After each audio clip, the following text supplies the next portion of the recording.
साताऱ्यामध्ये सुद्धा ईव्हीएम मध्ये तांत्रिक बिघाड झालाय। प्रभाग क्रमांक 11 मध्ये ईव्हीएम मध्ये बिघाड झालेला आहे। ईव्हीएम बिघाडामुळे मतदान प्रक्रिया रखडलेली आहे। आताची महत्त्वाची बातमी आपण पाहतोय। मतदारांमध्ये सध्या गोंधळाचं वातावरण पाहायला मिळते। गर्दी वाढलेली आहे, मात्र ईव्हीएम मध्ये बिघाड झाल्यामुळे त्यांना त्रासाला सामोरं जावं लागलं आहे। तुषार तपासे यांनी आमचा आढावा घेतलेला आहे, पाहूया थेट। जे मतदान केंद्र आहे आझाद कॉलेज येथलं, या ठिकाणी एका मशीन मध्ये तांत्रिक बिघाड झाला होता आणि त्यानंतर इथलं मतदान प्रक्रिया काही वेळासाठी थांबली होती।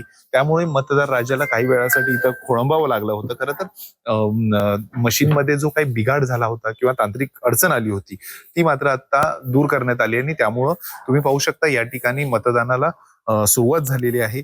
खरं तर या ठिकाणी जे उमेदवार आहेत ते उमेदवार या मतदान केंद्राच्या 100 मीटर जे अंतर दिलेलं आहे त्याच्या बाहेर असायला हवेत, मात्र उमेदवार या ठिकाणी येऊन जे इथले जे काही मतदार आहेत त्यांना या ठिकाणी मतदान करण्यासाठी दबाव आणतायत, अशा पद्धतीचं इथं या ठिकाणी काही गोष्टी निदर्शनास आल्या होत्या। आणि त्यानंतर मात्र इथल्या अधिकाऱ्यांनी या मतदारांना, या उमेदवारांना या ठिकाणाहून बाहेर काढण्यात आलेलं आहे।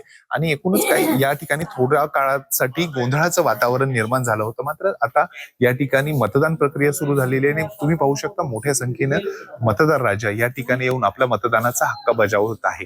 तुषार तपासे, झी मीडिया, सातारा।